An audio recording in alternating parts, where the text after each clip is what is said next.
Umaga pa lang, parang may alon na agad ang hangin sa loob ng Casa Belmonte. Hindi alon ng dagat, kundi alon ng tao. May tunog ng kutsarang tumatama sa baso, may kalansing ng plato, may maliliit na excuse po na suwisingit sa pagitan ng mga silya. Sa gitna ng lahat, kumikilo si Liora Meneses, 24, payat pero matatagang tindig. Laging nakapusod ang buhok para hindi sumayan sa balikat habang naglilingkod. Liora, Table 6, follow up sa order. Bilisan mo o. Sigaw ng manager na si Gino Alcaraz habang nakakunot noo at may hawak na clipboard na parang sandata. Opo, Sir Gino. Sagot ni Liora. Mabilis pero magalang. Hindi siya sumasagot ng papalang. Hindi dahil mahina siya, kundi dahil alam niyang may mga bagay na hindi niya pwedeng isugal. Trabaho, kita, at ang panggamot na nakatago sa maliit na alkansiya sa bahay. Sa sulok ng restaurant, nandoon si Sienna Roldan, ang head waitress. Maputi ang pulbos, pantay ang kilay, at laging may ngiting pino pero may talim. Habang nag-aayos siya ng apron, tumingin siya kay Liora na parang tinitimbang kung gaano kahaba ang pasensya ng isang tao. Uy, Liora, pahabol ni Sienna. Huwag kang masyadong pabibo ha. Dito, hindi pwedeng lagi kang may extra sa effort. Baka ikaw pa mapag-initan. Hindi naman po ako nagpapabibo. Mahinahon na sagot ni Liora. Gusto ko lang pong maayos ang serbisyo. Talaga? Ngumisi si Sienna, tapos sumulyap kay Gino na abalang-abala. Sige, good luck. Hindi na sumagot si Liora. Tinulak niya ang cart na may mga baso ng tubig at nagtungo sa table 6. Doon, may pamilya na nagmamadali, may bata pang umiiyak at isang tatay na halatang gutom na gutom na. Ma'am, sir, pasensya na po. Ito na po yung iced tea niyo. Sabi niya sabay abot. Salamat, sagot ng nanay. Pero biglang huminto. Ikaw ba si Liora? Parang nakita na kita dati. Napangiti si Liora. Baka po nung nag-aaral pa ako, ma'am. Dito po ako nag-OJT noon. Ay oo nga, tumawa ang nanay. Ang sipag mo. Diyos ko, sana ganyan din anak ko paglafi. May kurot sa dibdib si Liora. Dahil minsan, ang sipag na nakikita ng iba, hindi nila alam na pinanganak sa takot. Takot na walang mauuwiwang pagkain. Takot na may tawag mula sa ospital. Takot na ang isang araw na hindi ka pumasok. Isang linggo kayong lulubog. Pagkatapos ng rush hour, sanbaling lumuwag ang restaurant. Umupo saglit si Liora sa gilid ng counter, kunwaring nag-aayos ng hesibo. Doon lumapit si Kiko Panganiban, dishwasher na laging basa ang apron at laging may amoy na sabon sa kamay. Uy, Liora, bulong ni Kiko, kumain ka na ba? Ang putla mo na naman. Later na, sagot ni Liora, pilit nang umiti. Baka malate, sa table check si Sir Gino. Grabe no? Umiling si Kiko. Parang di na nauubos ang tao dito. Mas okay na yan, sagot ni Liora. Kapag konti ang tao, konti rin ang tips. Napatunin si Kiko sa kanya. Parang may gustong sabihin pero pinili na lang tumahimik. Sa halip, tumango siya patungo sa kusina. Si Chef Nardo, tinatawag ka. May gusto raw ipabigay. Sumunod si Liora sa loob. Sa kusina, mainit ang hangin. Amoy bawang at mantika at may tunog ng kawali. Nandoon si Chef Nardo Villarreal.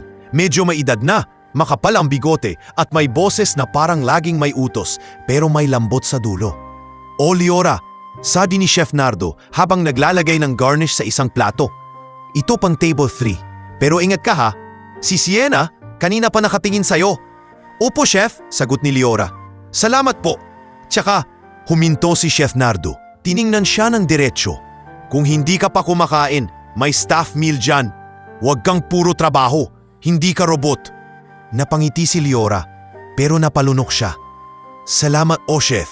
Pag may time po, lumabas siya dala ang pagkain. Pero bago pa siya makarating sa table 3, may isang lugar na lagi niyang napapansin sa sulok. Isang mesa na hindi masyadong dinadaanan ng tao.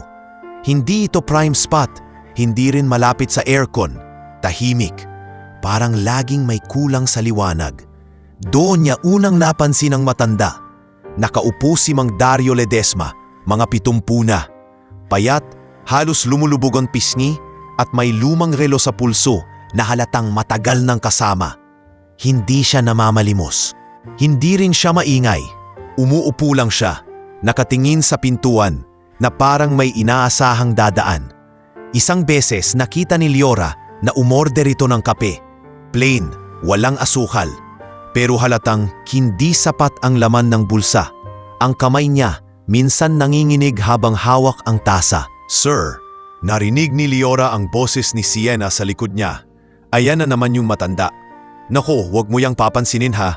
Baka manghingi. At alam mo naman ang rules." Hindi na lumingon si Liora. Opo. Pero nang dumaan siya malapit sa mesa ni Mang Dario, sumulyap ang matanda sa kanya. Hindi ito humingi, hindi ito nagsalita. Pero may tingin ito na parang nagsasabing, "Kung may makakapansin, sana ikaw." Kinagabihan, matapos ang shift, umuwi si Liora sa maliit nilang inuupahang bahay sa gilid ng masikip na eskinita. Sa sala, nakahiga ang ina niyang si Maribel, may bimpo sa noo. "Anak," mahinang tawag ni Maribel. "Kumain ka na ba?" "Kumain po ako sa trabaho," nagsinungaling si Liora. Inilapag ang bag. Lumapit siya at inayos ang kumot ng ina. "Kumusta po kayo ngayon?" "Giant," sagot ni Maribel. Pilit na ngumiti. Si Basti. "Mama," sigaw mula sa kwarto. Lumabas ang bunsong kapatid na si Basti, may hawak na lumang notebook. "Ate, may project kami. Kailangan daw ng colored paper. Kahit tigisa lang." Napangiti si Liora kahit may pagod sa mata. "Sige, bukas. Hanapan natin ang paraan." Pagpasok niya sa kwarto, binuksan niya ang maliit na lata ng biskwit na ginagawa nilang alkansiya. Baryang 5, 10 at ilang papel na kulubot. Tip niya, "Overtime, piga-piga sa sarili." Sa ilalim, nakatupi ang reseta ni Maribel. Kinabukasan, balik ulit si Liora sa Casa Belmonte. Parehong ingay, parehong sigaw ni Gino, parehong matalim na tingin ni Sienna. Pero pagdating ng bandang hapon, nakita na naman niya si Mang Dario sa sulok. Parehong upo. Parehong tingin sa pintuan. Nadinig niya si Gino sa likod, kausap ang cashier. "Tandaan niyo ha, bawal ang libre. Kahit sinong mahuli, tanggal. Hindi tayo charity." "Opo, sir," sagot ni Patsy de la Cruz. Huminga ng malalim si Liora. Alam niya ang rules. Alam niya ang panganib. Pero habang nag-aayos siya ng tray, nakita niya ang kamay ni Mang Dario na bahagyang nanginginig habang tinutulak ang tasa ng kape. Parang gustong humigop, para lang may mainit na pumasok sa tiyan. Lumapit si Kiko sa kanya, pabulong. "Andyan na naman yung lolo, no? Parang araw-araw." "Oo," sagot ni Liora. Halos hindi gumagalaw ang labi. "Parang may hinihintay," dagdag ni Kiko. Kanina pa siya nakatingin sa pintuan. Hindi sumagot si Liora. Sa halip, dahan-dahan siyang lumapit sa counter. Kumuha ng 2 pandesal na nasa basket. Yung mga natitira sa display. Tumingin siya sa paligid. Si Sienna abala sa pag-aayos ng buhok sa salamin. Si Gino nasa opisina, may tawag sa phone. Walang nakatingin. Dinukot ni Liora ang sarili niyang barya sa bulsa. Tip na sanay pang colored paper ni Basti.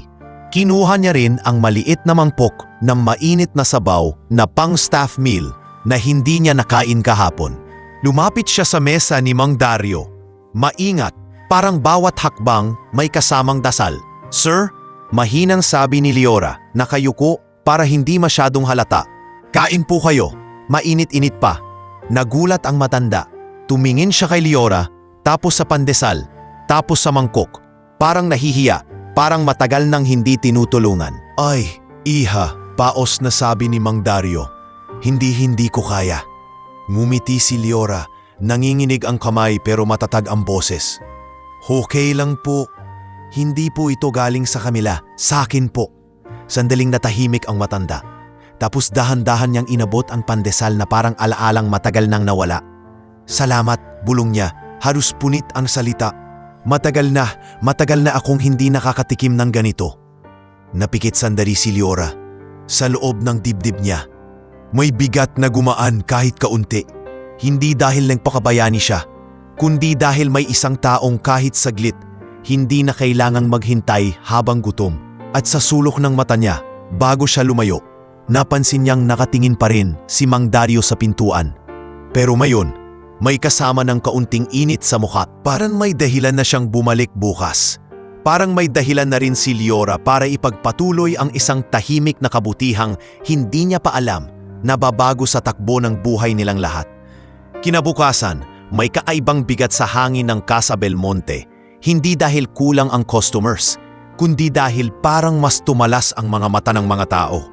Sa isang restaurant, mabilis kumalat ang maliliit na bagay. Kung sino ang late, kung sino ang may bagong sapatos, kung sino ang may extra na dessert sa tray. At si Liora Meneses, kahit tahimik, ay hindi ligtas sa mga mata na naghahanap ng pagkakamali.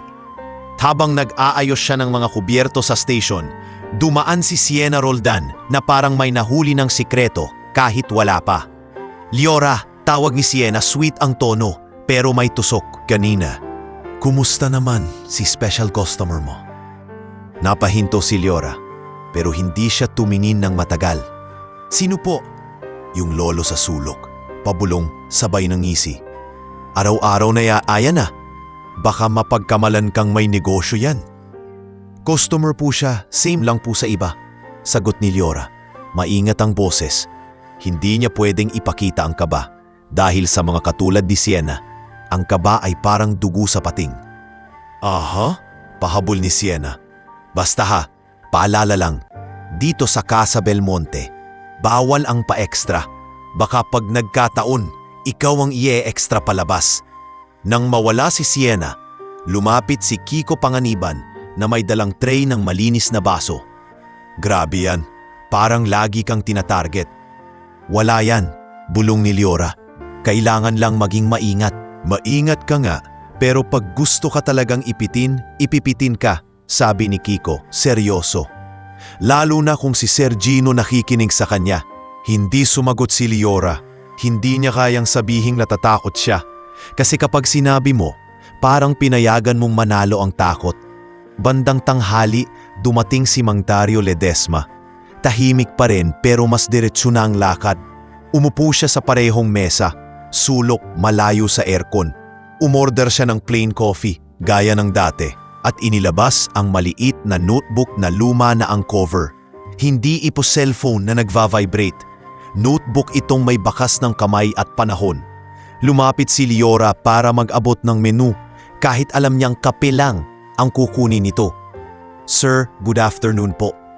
Tumingin si Mang Dario at may bahagyang ngiti.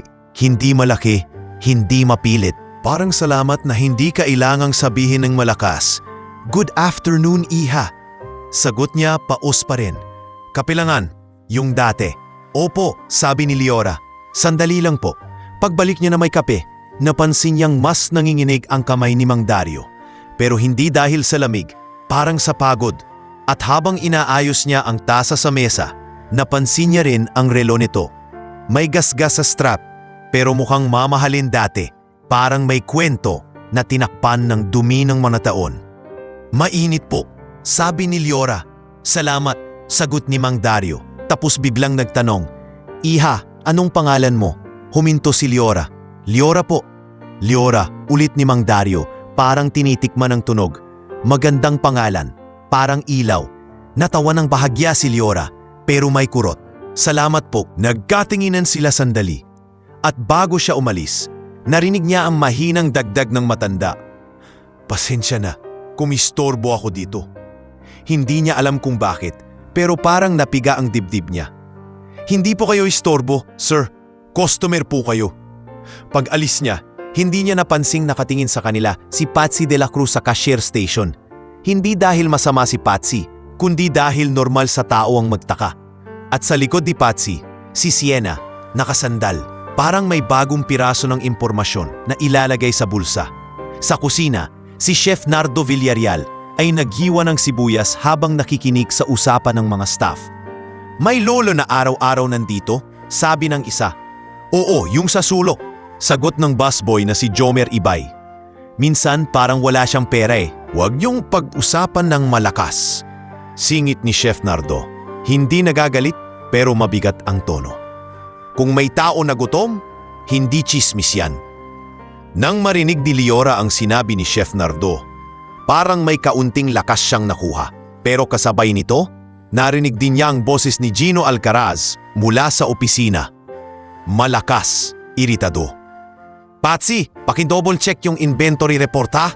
Ang daming discrepancy, hindi tayo mamimigay ng libre. Kung sino man yan, ipapahiya ko sa harap ng lahat. Napapikit si Liora. Discrepancy. Kahit alam niyang hindi siya kumuha sa inventory para ipamigay, alam niyang ang sistema ng restaurant ay madaling baluktutin. At sa mga taong gustong manira, ang pulang ay pwedeng gawing kasalanan ng kahit sino. Pagkatapos ng shift, habang naglilinis siya ng table, lumapit si Mang Dario, dala ang tasa na halos ubos na. Hindi siya nagmamadali. Parang ayaw niyang umalis agad. Iha, sabi niya, mababa ang boses. Pwede ba magtanong? Opo, sagot ni Liora, pero tumingin muna siya sa paligid. Baka may nakikinig. Tumango ang matanda. May anak ka na ba? Nagulat si Liora. Wala po. Ah, sagot ni Mang Dario, parang may lungkot. Akala ko kasi, kung may anak ka, maintindihan mo yung pagwala ka sa tabi niya. Hindi na nakasagot si Liora agad. May anak po kayo, sir? Matagal bago sumagot si Mang Dario. Parang may kandado ang bibig niya. Meron, bulong niya. Pero matagal ko nang hindi nakikita. Nasaan po siya? Maingat na tanong ni Liora. Napatingin si Mang Dario sa pintuan ulit. Hindi ko alam kung nasaan na siya ngayon. Pero minsan, naiisip ko na baka dumaan siya dito. Baka maalala niya yung lugar. Humigpit ang hawak niya sa notebook. May pangalan siya, Adrian. Nang marinig ni Liora ang pangalang iyon, parang may malamig na dumaan sa batok niya. Hindi dahil kilala niya, kundi dahil may bigat ang paraan ng pagkakasabi ng matanda. Parang pangalan na matagal nang tinawag sa hangin pero hindi sinagot. Adrian, ulit ni Liora. Mahina, kumango si Mang Dario. Oo, Adrian Ledesma. Bumuntong hininga siya. Hindi ko alam kung buhay pa yung galit niya sa akin o kung may lugar pa akong balikan sa buhay niya. Hindi alam ni Liora ang sasabihin. Hindi siya counselor, hindi siya psychologist. Waitress lang siya na pilit binubuhay ang pamilya. Pero tao rin siya. At minsan, sapat na ang pakikinig. Sir, sabi niya, baka po pwede niyo pong subukan hanapin kung may address po o number? Pinilit ngumiti ni Mang Dario. Meron ako dati. Tinapik niya ang notebook. Pero minsan parang naglalaho ang mga bagay sa isip ko. Kaya araw-araw ako nandito. Para lang may isang bagay na hindi maglalaho. Gusto sanang umiyak ni Liora. Pero pinigil niya. Lalo na nang mapansing papalapit si Sienna mula sa kabilang aisle. Uy, Liora! Biglang singit ni Sienna. Nakangiting mapanuri. Busy ka ah? Close kayo ni Lolo. Napalingon si Mang Dario, parang nahiya. Pasensya na, sabi niya kay Liora. Tumayo agad. Baka abala ako. Hindi po sanang pipugil si Liora, pero umalis na ang matanda. Mabilis kaysa sa kanariwang lakad niya. Naiwan si Liora na may halo-halong emosyon.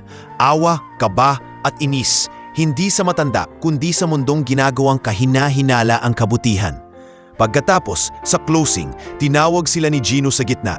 Nakaayos ang katawan nito, halatang naghahanda ng sermon. Makinig kayo! Malakas ang boses ni Gino. May nawawalang stock. May mga serving na hindi tumatama sa sales. Hindi ko pa alam kung sino. Pero isa lang ang sinasabi ko. Kapag nahuli ko yan, tanggal agad. Walang iyakan, walang drama. Sumilit si Sienna kay Liora. Parang sinasabi, narinig mo? Si Liora, tahimik lang. Pero sa loob niya, malinaw ang isang bagay. Kung itutuloy niya ang pagtulong kay Mang Dario, kailangan niyang mas maging maingat. Dahil may mga taong hindi lang basta nanonood, naghihintay sila ng pagkakataong ibagsak siya. Hindi na kailangan pang sumigaw ni Gino Alcaraz para maramdaman ng lahat ang pagbabago. Pagkatapos ng sermon niya tungkol sa nawawalang stock, naging mas mabigat ang bawat kilo sa Casa Belmonte. Parang may invisible na timbangan sa hangin. At bawat waitress, bawat busboy, bawat kusinero, may takot na baka sila ang maging susunod na ituro. Si Liora Meneses ang pinakatahimik sa kanilang lahat, pero siya rin ang pinakaalisto. Alam niyang hindi siya pwedeng maging reckless. Kung dati, kaya niyang mag-abuloy ng pandesal ng mabilis. Ngayon kailangan niyang mag-isip, paano tutulong nang hindi madadamay ang restoran? Paano tutulong nang hindi niya ikakapahamak ang trabaho na siyang sumasalo sa buhay nila ni Maribel at Basti? Sa station niya, nag-aayos siya ng order slips nang lumapit si Chef Nardo Villarreal. Hawak ang maliit na lalagyan. O, Liora, bulong ni Chef Nardo, hindi tumitingin diretso para hindi halata sa CCTV.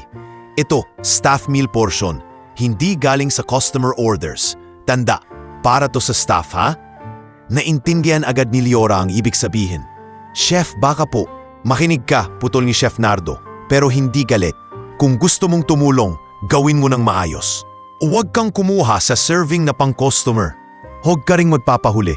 Sumulyap siya sa pinto ng kusina kung saan dumadaan-daan si Sienna Roldan na parang panabong na manok kung tumingin. Maraming ahas dito. Lumunok si Liora. Salamat po, Chef. Babawi po ako. Mag-OT po ako kung kailangan. Hindi kita pinapautang. Sagot ni Chef Nardo. Pinapaalala ko lang na may tao rin dito sa kusina. Hindi tayo bato. Mula sa likod, narinig nila ang mabilis na yabag ni Kiko Panganiban. May dalang tray ng baso. Nang makita niya ang lalagyan, nagtaas siya ng kilay. Uy, may mission na naman? Pabulong ni Kiko, pero may respeto. Wala, sagot ni Liora, kunwari seryoso. May staff meal lang. Ah, staff meal ng di kakainin ng staff? Tumawa si Kiko ng mahina. Sige, ingat. Kanina pa paikot-ikot, parang gutom din sa chismis. Napangiti si Liora, pero agad din siyang seryoso. Dahil sa labas, sa sulok na mesa, nandoon na naman si Mang Dario Ledesma. Pero ngayon, mas halata ang panghihina. Mas mabagal ang pag-upo, mas nanginginig ang kamay, at kahit may kape sa harap niya, parang hindi niya maangat ang tasa ng maayos. Lumapit si Liora, dala ang menu, formal, tulad ng ginagawa niya sa ibang customer. Sir, good afternoon po. Tumingin si Mang Dario at bahagyang tumango. Iha, salamat sa nakaraan. Wala po yun, sagot ni Liora, sabay sulyap sa paligid. Mabilis niyang inilapag ang maliit na lalagyan sa gilid ng mesa, parang napagkamalan lang na order. Sir, kain po kayo. Staff meal po, mainit. Nanlaki ang mata ni Mang Dario. Naku, iha, baka mapahamak ka. Okay lang po, mahinam sagot ni Liora. Basta po kain kayo, huwag niyo po iwan. Oh, bago pa siya makaalis, narinig niyang may lumapit na customer. Si Aling Vangie Mercado, ang suki na dating guro. Laging may dalang tote bag at panyo sa kamay. Ay iha, sabi ni Aling Vangie kay Liora. Andyan na naman si tatay. Araw-araw ko na siyang nakikita dito ha. Opo Aling Vangie, sagot ni Liora. Pilit natural. Lumapit si Aling Vangie kay Mang Dario. Hindi bastos ang tono. Tatay, kumusta kayo? Mag-isa na naman? Napatingin si Mang Dario. Parang nahiya. Okay lang, sanay na. Umupo si Aling Vangie sa kabilang upuan kahit hindi niya table. Kung gusto nyo, sabay tayo. Hindi masamang may kausap. Nag-alangan si Mang Dario. Pero bago siya makatanggi, may isang lalaking naka-polo shirt ang dumaan. Si Dr. Selwyn Roses, doktor na minsang kumain doon. Napansin niya ang panginginig ng kamay ni Mang Dario. Pasensya na, sabi ni Dr. Selwyn, profesional ang boses.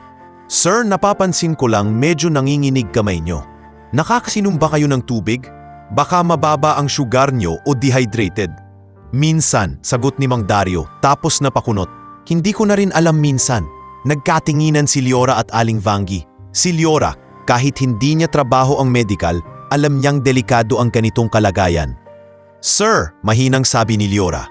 Kung okay lang po, baka pwede po kayong magpa-check up. Umiling si Mang Dario, wala naman akong kasama. Meron po, sabat ni Aling Vangie, matapang pero mahinahon. Kung kailangan, samahan ka namin. Bago pa humaba ang usapan, naramdaman ni Liora ang presensya ni Sienna sa likod. Parang biglang lumamig ang hangin. Wow! Sabi ni Sienna. Malakas-lakas para marinig ng ibang staff? Ang dami nating VIP ngayon ah. May teacher, may doktor, may lolo. Sinadya niya ang tono lang lolo. Parang pang-insulto, hindi pang-respeto. Ngumiti si Dr. Selwyn, pero malamig. Kung may concern ang staff sa customer, normal yun. Huwag niyong bigyan ng mali siya. Biglang napahiya si Sienna ng konti. Pero hindi siya umatras. Wala naman doc, basta policy lang. Baka kasi may nagbibigay ng libre. Ang hirap lang negosyo ngayon. Tumigas ang panga ni Liora. Pero pinigil niya ang sarili. Hindi siya pwedeng pumatol. Hindi dito, hindi sa harap ng customers. Kinagabihan, pag uwi niya, mas mabigat ang dala niyang pagod. Sa bahay naabutan niya si Maribel na nakaupo. Hawak ang reseta. At si Basti na nakayuko sa notebook. Ate, tawag ni Basti. May message si ma'am. Kailangan daw bukas dala ko na yung colored paper. Okay, sagot ni Liora, pero halata ang pagod sa boses. Napansin ni Maribel, "Anak, may nangyari ba sa trabaho?" Umupo si Liora sa tabi ng ina niya. "Mama, may matandang customer po.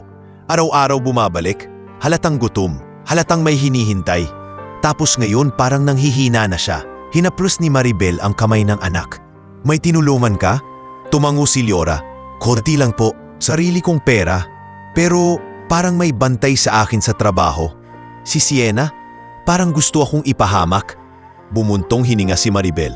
"Anak, hindi mali tumulong. Pero mag-ingat ka. Kailangan ka pa namin." Napasandal si Liora sa dingding. "Yun nga po, Mama.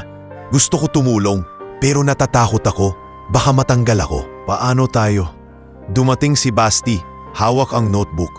"Ate, kahit wag na colored paper. Pwede naman pencil lang." Napatingin si Liora sa kapatid at doon siya halos mabasag. Kasi ang batang dapat iniisip ang project, iniisip na ang gastos. Ang batang dapat natutulog ng mahimbing, natututo ng magpigil. Kinabukasan sa Casa Belmonte, bago magsimula ang shift, pinatawag ni Gino ang lahat. "May spot check tayo ngayon," sabi niya. "Seryoso. Magbibilang tayo ng servings. Walang lalabas na pagkain na hindi nakalog. Bawat galaw may bantay." At sa gilid, si Sienna nakangiti. Parang nanalo na kahit wala pang laban. Sa gitna ng spot check, habang naglalakad si Liora papunta sa mesa ni Mang Dario para i-check kung okay pa ang kape nito, napansin niya ang matanda na nakaingin sa pintuan. Pero mas malabo ang mata ngayon. Mas parang hindi sigurado kung ano ang hinahanap. "Iha," bulong ni Mang Dario nang lumapit siya. "Ano nga ulit pangalan mo?" Parang tinamaan si Liora. Kahapon lang, malinaw pa. Ngayon, naglalaho na. "Liora po," sagot niya. Pilit ngumiti. "Liora," ulit ng matanda, pero parang hinahabol ang alaala. "Pasensya na, may mga araw nawawala." Gusto sanang umiyak ni Liora, pero pinigilan niya. "Okay lang po, sir. Andito lang po ako." At habang nakapingin siya sa matanda, may biglang pangamba na sumiksik sa dibdib niya. Kung patuloy na lumalala ang kondisyon ni Mang Dario, baka isang araw bumagsak ito dito mismo sa restaurant. At kung mangyari iyon, alam niyang hindi lang puso niya ang masusubok, pati ang trabaho niya, pangalan niya, at ang buhay na pinipilit niyang buuin para sa pamilya. Sa hindi kalayuan, nakamasid si Sienna, at sa mata nito, hindi awa ang nandoon, undi paghihintay. Paghihintay ng isang pagkakataon na maging kasalanan ni Liora ang isang bagay na matagal nang mas malaki kaysa sa kanila. Hindi na kailangan ng hula ni Liora Meneses kung anong itsura ng pinakamalalang araw. Dumating ito nang hindi nagpaalam. Sa gitna ng ordinaryong hapon na akala niya ay malalagpasan lang niya sa pag-iingat at pagdarasal. Bandang 3:00, kasagsagan ng spot check, mas naging maingay ang Casa Belmonte. Naroon si Gino Alcaraz, palakad-lakad, hawak ang clipboard at panay tingin sa kitchen pass-through. Sa tabi niya, si Sienna Roldan, nakapulupot ang buhok, parang bantay sa lakay ang mga mata, laging nakatutok kay Liora na parang hinihintay magkamali. Si Liora, tahimik, umiikot sa tables, nag-iiwan ng tubig, naglilinis ng mga plato. Sa sulok, nakaupo si Mang Dario Ledesma, nakayuko, hawak ang tasa ng kape na halos hindi niya maangat. May ilang beses na napapikit siya, parang tinadalaw ng antok. Pero iba ang antok na iyon, parang bigat na humihila sa katawan. "Sir, okay lang po kayo?" May hinang tanong ni Liora nang makalapit siya, dala ang refill ng tubig. Tumingin si Mang Dario, pero malabo ang mata. "Iha," parang umiikot. Bago pa makasagot si Liora, biglang bumitaw ang kamay ng matanda sa tasa. Tumunog ang porselana sa mesa, sumabog ang kaunting kape. Umangat ang ulo niya, parang hahanap ng hangin. Tapos sa isang iglap, lumaylay ang balikat niya at bumagsak siya sa upuan na parang tinanggalan ng lakas. "Sir!"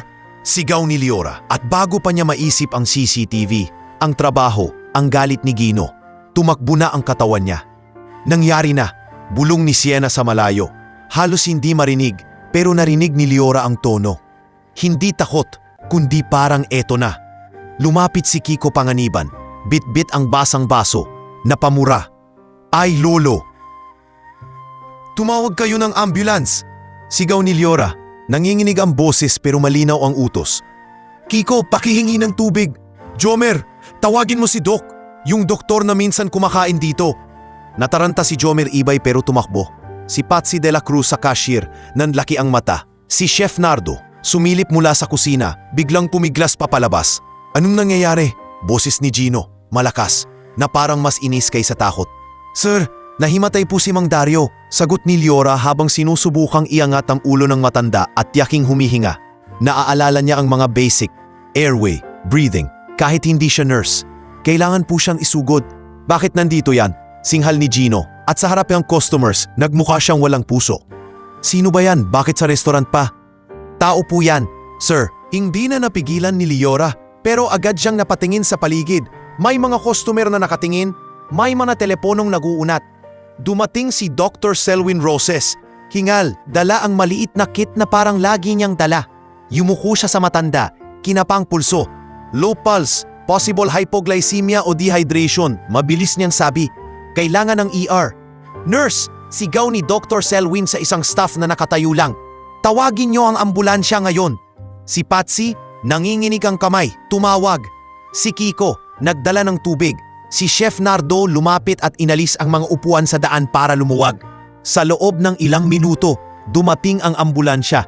Si Liora ang unang sumama sa pag-angat kay Mang Dario sa stretcher, kasama si Kiko at si Dr. Selwyn. Liora! Sigaw ni Gino, humarang sa kanya. Saan ka pupunta? Naka-duty ka. At sino magbabayad ng abala na to? Napatingin si Liora kay Gino at sa unang pagkakataon, hindi siya yumuko. Sir, mamamatay po siya kapag hindi tayo kumilos. Wala na po akong pakialam sa abala. Naramdaman niyang may kamay na humila sa kanya. Si Sienna, nakangiti pero kunwari concerned. Liora, wag mo yan, baka ikaw mapagbintangan. May policy tayo. Tumabi ka, malamig na sagot ni Liora.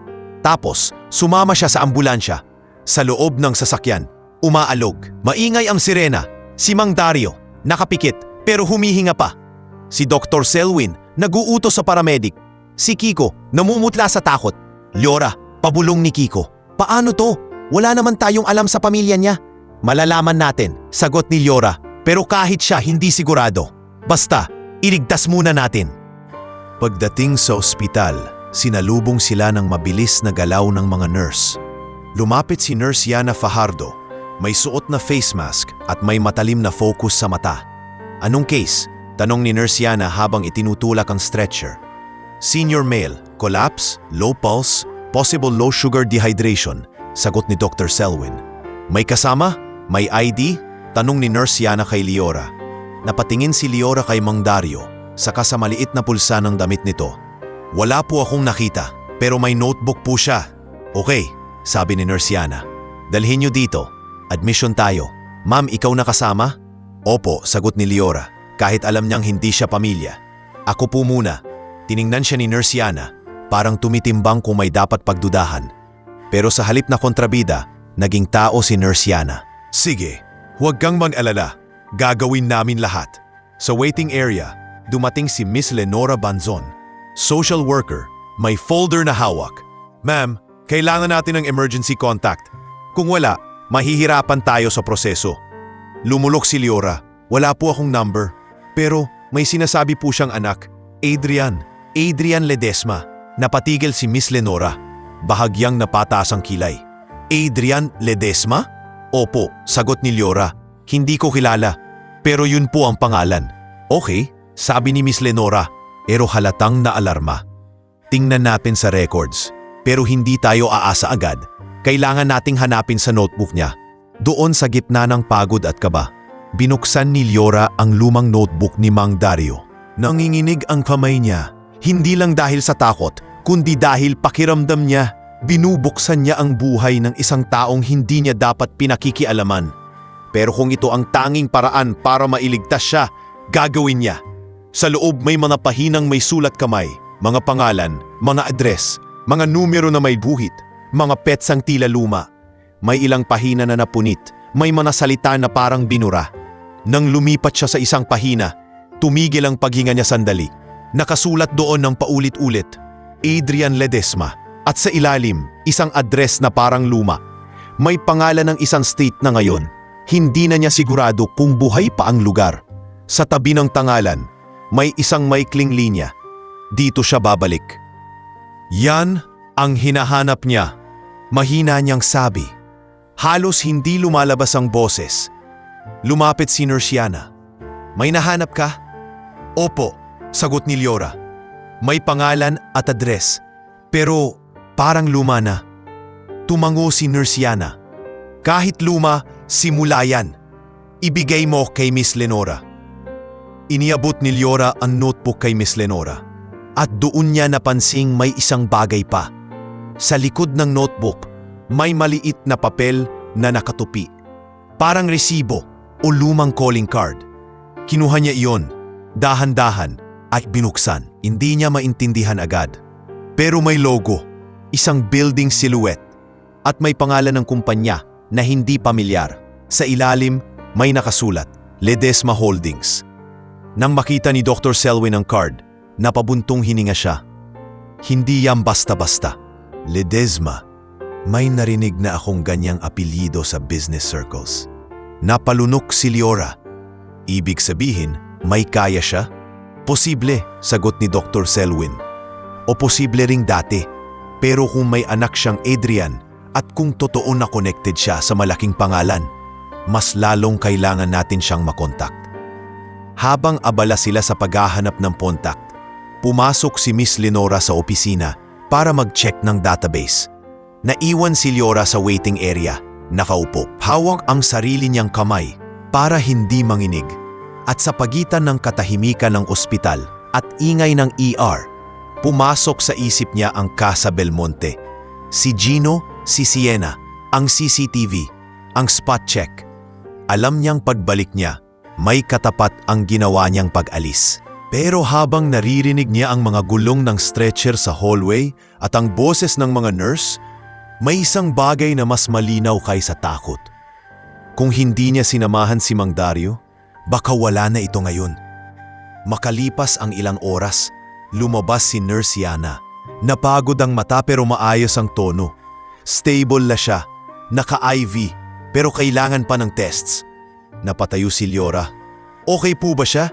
Sa ngayon, sagot ni Nurse Yana. Pero kailangan niyang may kasama. At kailangan nating mahanap ang pamilya niya. Tumango si Leora, pero sa loob niya, lumalaki ang bigat ng pangako na hindi niya pa sinasadyang bitbitin. Sa dulo ng hallway, narinig niya ang tunog ng cellphone ni Miss Lenora na tumunog, parang may nahanap. Lumapit si social worker, seryoso ang mukha. Ma'am Leora, sabi ni Miss Lenora, may lumalabas na posibleng match pero hindi pa kumpirmado. Ang pangalan, Adrian Ledesma. Nang marinig iyon, parang may pinto na dahan-daang bumukas sa buhay ni Leora. Pinto na hindi niya alam kung magdadala ng liwanag o mas malaking unos. Ngunit kahit ano pa ang nasa likod nito, alam niyang nakatayo na siya sa harap ng isang kwento na hindi na basta matatapos sa isang mangkok ng sabaw at pandesal. Hindi sumama ang tunog ng cellphone ni Miss Lenora Banzon sa katahimikan ng hallway. Para itong maliit na kampana na nagsabing may paparating na pagbabago. Nang banggitin niya ang pangalang Adrian Ledesma, parang may biglang nag-init sa balat ni Leora Meneses. Hindi dahil kilala niya ang tao, kundi dahil naramdaman niyang totoong tao pala ang pangalan na paulit-ulit isinusulat ni Mang Dario sa notebook. Hindi ito imbento ng isang matandang nalilito. May kahulugan ito. May number po ba? Mabilis na tanong ni Leora, pero pilit niyang itinatago ang panginginig sa boses. May record na lumalabas. Sagot ni Miss Lenora, seryoso. Pero hindi agad natin pwedeng tawagan basta. May privacy protocols. Kailangan naping i-route sa tamang channel. Pero may match. At mukhang kilala. Narinig ni Dr. Selwyn Roses ang huling salita. Kilalang kilala. Mahina niyang sabi, parang ayaw niyang dagdagan ang bigat. Kung tama ang hinala ko, may mga Ledesma sa business news. Pero hindi tayo aasa. Kailangan pa rin ng kumpirmasyon. Napatango si Leora. Gusto niyang magtanong pa, pero mas malakas ang lumitaw na iba. ang alaala ng Casa Belmonte, ang spot check, ang mga mata ni Sienna Roldan, ang sigaw ni Gino Alcaraz. May oras. Bawat minutong nandito siya, may kapalit na pwedeng mangyari sa trabaho. Lumapit si Nurse Yana Fajardo at inabot sa kanya ang isang papel. Ma'am, kailangan namin ng contact person. Kung wala pang pamilya, ikaw muna ang ilalagay namin, kahit temporary. Okay lang? Huminga ng malalim si Liora. Opo, ako muna. Pero babalik po ako sa trabaho. Kailangan ko lang pong ipaalam. Tumingin si Nurse Yana, parang nauunawaan. Basta bumalik ka ha, senior siya. Kailangan may magbabantay. Opo, sagot ni Liora. Paglabas niya ng ospital, sumalubong ang init ng hapon at ang ingay ng kalsada. Mga bus, jeep, tao. Pero sa loob niya, parang may pumipigil sa paghinga.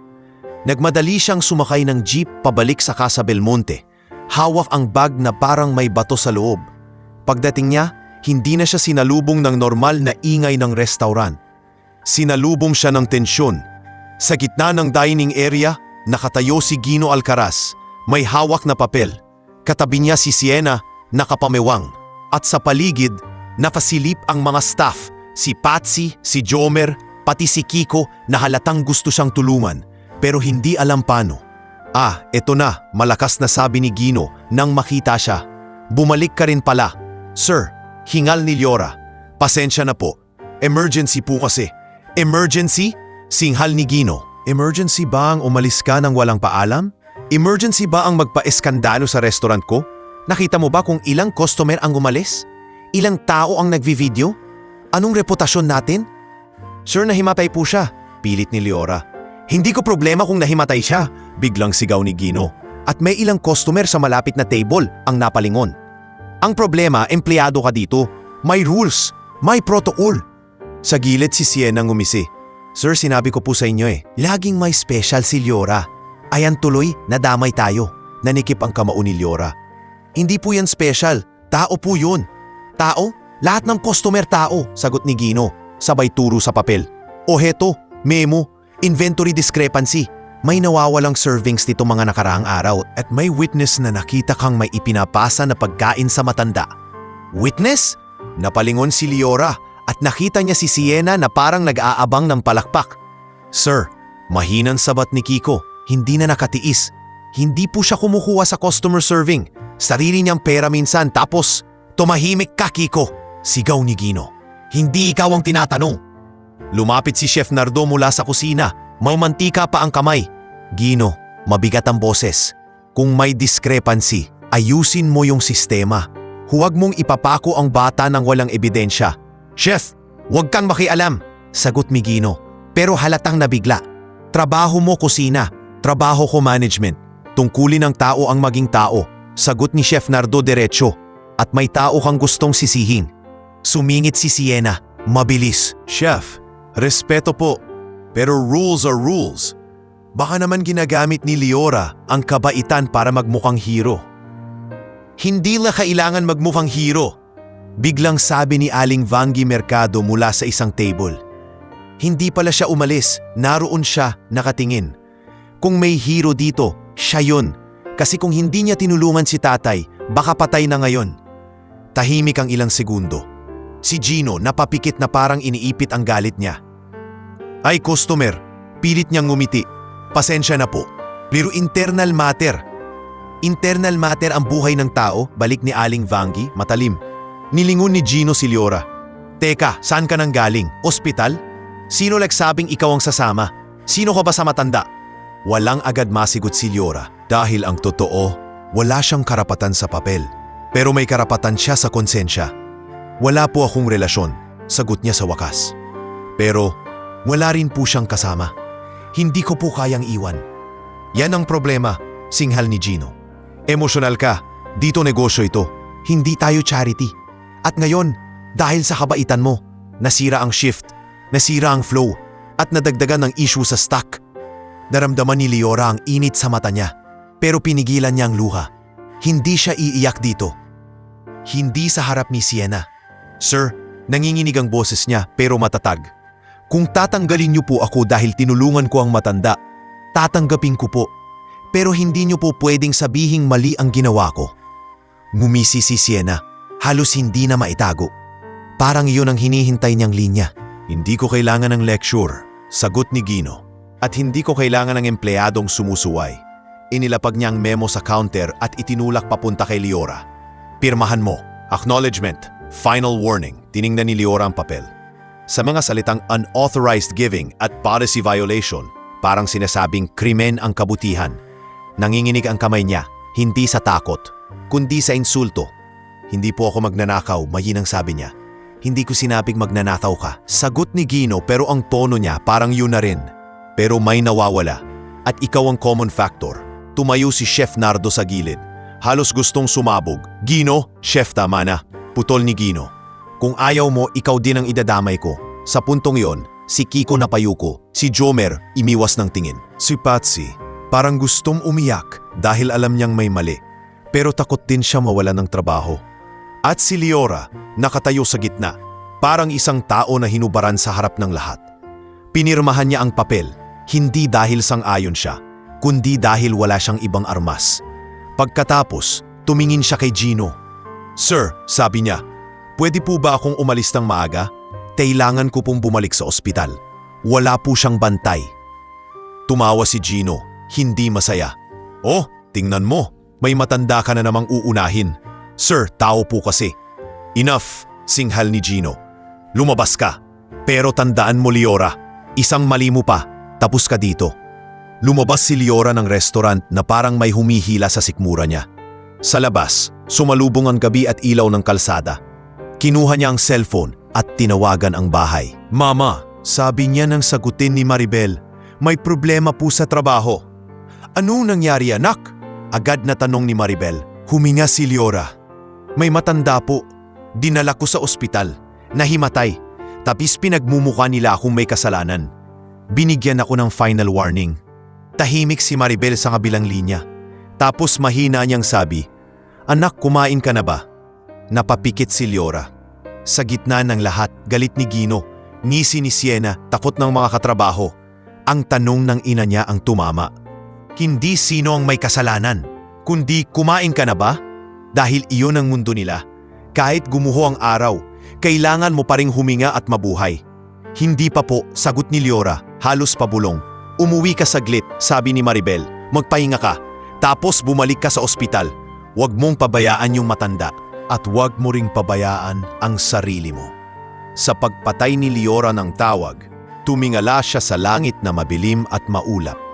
Sa loob ng bulsa niya, naroon pa rin ang maliit na papel na ibinigay sa kanya ng ospital. At sa isip niya, paulit-unit ang pangalang narinig niya kay Miss Lenora.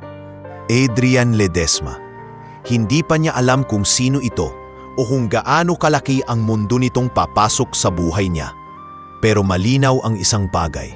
Sa araw na iniligtas niya si Mang Dario, nagsimula ring gumuho ang dating buhay niya at kailangan niyang hanapin kung paano siya tatayo sa gitna ng pagbagsak. Hindi na umabot sa isang mali pa ang banta ni Gino Alcaraz. Kinabukasan, bago pa man magbukas ang Casa Belmonte, pinatawag si Liora Meneses sa maliit na opisina sa likod.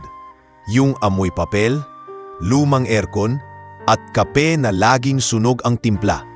Nandoon si Gino, si Sienna Roldan na nakaupo sa gilid na parang nanonood ng palabas, at si Patsy de la Cruz na hawak ang isang folder, halatang kabado. Umupo ka, utos ni Gino, hindi na nagkunwaring mabait. Umupo si Liora, straight ang likod kahit nanginginig ang tuhod. Tungkol po ba ito sa kahapon? Hindi na nating pahahabain, sagot ni Gino, sabay lapag ng papel sa mesa. May reporta naman, may nawawalang inventory, at may incident ka pa sa ospital na nadamay ang pangalan ng restaurant. Hindi ko kayang i-risk ang negosyo para sa personal mong drama. Sir, hindi po drama yon. Pigil ang boses ni Liora. Enough! Putol ni Gino. Termination. Effective immediately. Parang may sumabog sa dibdib ni Liora. Pero hindi siya umiyak. Hindi sa harap ni Sienna. Hindi ngayon. Sir, trabaho lang po ito. Mahina niyang sabi. Hindi po ako kumuha sa inventory.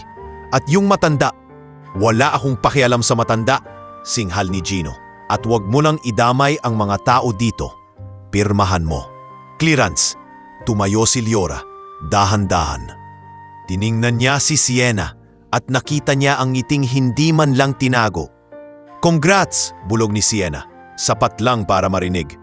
Kabaitan mo, kinain ka. Hindi sumagot si Liora. Kinuha niya ang lumang apron niya, ang maliit niyang name tag at lumabas sa opisina na parang lumalakad sa basag na salamin. Sa dining area, nakita niya si Chef Nardo Villarreal na nakatigil. Parang gusto siyang lapitan pero pinipigilan ng sitwasyon. Si Kiko Panganiban naman ay nagtaas ng kamay na parang gustong humingi ng tawad na wala siyang nagawa. Liora, tawag ni Chef Nardo, mahina. Anak. Ngumiti si Liora kahit masakit. Salamat po sa lahat, Chef. Paglabas niya ng Casa Belmonte, tumama ang init ng umaga sa mukha niya na parang sampal. Nakatayo siya sandali sa sidewalk. Hawak ang bag na magaang, pero pakiramdam niya sobrang bigat. Ang una niyang naisip, hindi ang ego, hindi ang galit, kundi si Maribel at si Basti. Tuition, gamot, ulam. Umuwi siya ng tanghali. Pagbukas niya ng pinto, sinalubong siya ng amoy ng lugaw. Mura pero may init. Si Maribel, nakaupo, nangingitim ang eyebags pero pilit matibay ang mukha. Si Basti, nasa mesa, nag-aaral. Ate, napatingin si Basti. Bakit maaga ka? Hindi na kinaya ni Liora ang maskara. Umupo siya sa silya at huminga ng malalim. Tinanggal na ako. Napatigil si Basti. Si Maribel napapikit sandali, parang kinukumbinsi ang sarili na huwag bumigay. Dahil kay tatay, Dario? Mahinang tanong ni Maribel. Tumango si Liora. Ginawa nilang kasalanan ko lahat. Sabi ni Gino, risk daw ako. Tahimik ang bahay, tapos biglang tumayo si Maribel at hinawakan ang pisngi ng anak niya. Anak, pakinggan mo ako. Kung tinanggal ka dahil tumulong ka sa taong walang kasama, hindi ka bawasan yun sa'yo. Pero kailangan nating mabuhay. Maghahanap tayo ng paraan. Pero mama, nanlalabo ang mata ni Liora. Paano tayo bukas? Doon biglang dumating ang pinsan nilang si Rica Meneses. Nakapulupot ang buhok, may hawak na phone at naka-lip tint na parang paparty. Uy, drama? Anong meron? Rica, maingat na sabi ni Maribel. Umuwi ka muna, wag na yon. Ay bakit? May tinanggal na naman? Mumisi si Rica tapos tumingin kay Liora. Ate, alam mo naman, kung gusto mo, may online lending. Mabilis, kaso syempre, interest. Umangat ang tingin ni Liora, matalim kahit pagod. Ayoko ng online lending. Ay arte, irap ni Rica. E di magutom kayo. Rica, sa wakas tumaas ang boses ni Maribel. Lumabas ka. Nagulat si Rica pero umalis din, nagmurmur. Naiwan si Liora na nanginginig, hindi sa takot, kundi sa galit at hiya. Pero sa gitna ng pagguho, may isang bagay siyang hawak. Hindi siya pwedeng tumigil. Kinabukasan, maagang gumising si Liora at pumunta sa palengke. Dala ang natitira niyang barya. Doon niya nakilala si Kuya Ramil Soriano, meat vendor na pinakilala dati ni Chef Nardo sa mga staff kapag may kailangan sila. Kuya Ramil, maingat na sabi ni Liora, pwede po ba? Pautang po ng konting manok. Magluluto po ako ng packed meals. Babayaran ko rin po. Tinitigan siya ni Kuya Ramil, ila sinusukat kung scam ba o desperado. Nang makita niyang nanginginig ang kamay ni Liora sa paghawak ng maliit na plastik ng barya, bumintong hininga ito. Anong pangalan mo? Liora po. Liora, yung sa Casa Belmonte? Tanong ni Kuya Ramil. Tumango siya. Nahihiya. May narinig ako. Sabi ni Kuya Ramil, sabay abot ng kalahating kilo ng manok. Sige, utang niyo na. Pero ha, trabaho yan. Hindi limos. Galingan mo. Salamat po, bulong ni Liora. At doon siya muntik maiyak. Hindi dahil sa manok, kundi dahil may tao pa ring marunong umunawa. Sa loob ng 2 araw, nagluto siya ng simpleng packed meals. Adobo, giniling, minsan lugaw. Si Basti ang tumulong magtupi ng plastic. Si Maribel, kahit mahina, nagbigay ng gabay sa timpla. Hindi ito instant na ginhawa, pero sapat para hindi sila tuluyang malunod. Pero habang ginagawa niya ang sideline, hindi niya nakalimutan si Mang Dario. Sa ospital, sinalubong siya ni Nurse Yana Fajardo. Buti bumalik ka. Stable siya, pero nagkakaroon pa rin ng confusion. Nandito po ba si Miss Lenora? Tanong ni Liora. Sandali, sagot ni Nurse Yana. Tinawagan niya yung contact. May sumagot daw sa office, hindi pa direct. Lumapit si Dr. Selwyn Roses. May hawak na chart. Liora, may lapses talaga. Kailangan ng consistent support. Pero may clue ka pa ba sa anak? Kinuha ni Liora ang notebook ni Mang Dario na nasa plastic envelope. Ito po, sinasabi niya lagi, Adrian Ledesma. Tapos may card po, Ledesma Holdings. Tumango si Dr. Selwyn, seryoso. Kung totoo yan, malaki ang mundo niyan. At pag dumating yung anak, hindi basta-basta ang magiging epekto. Parang may dumaan na hangin sa dibdib ni Liora. Dok, sana po dumating siya. Kasi wala na po talagang kasama si Mang Dario. Paglabas niya ng ospital, tinawagan siya ni Miss Lenora. Ma'am Liora, mabilis ang boses ng social worker. May konfirmasyon tayo na may entity na Ledesma Holdings. At may Adrian Ledesma na connected. Pero hindi siya reachable direct. May assistant siyang sumagot. Sabi nila iche-check pa raw. Huwag tayong aasa agad pero may gumagalaw. Okay po, sagot ni Liora. Pero sa loob niya, halo ang pag-asa at takot. Pagkalipas ng 1 linggo, kailangan niyang bumalik sa Casa Belmonte para kunin ang huling sahod at papeles. Pang-job hunting din, pang-apply kung sakali. Suot niya ang simpleng blouse, buhok nakapusod pa rin. Pero iba na ang pakiramdam. Hindi na siya empleyado, kundi isang taong pinalabas na parang problema.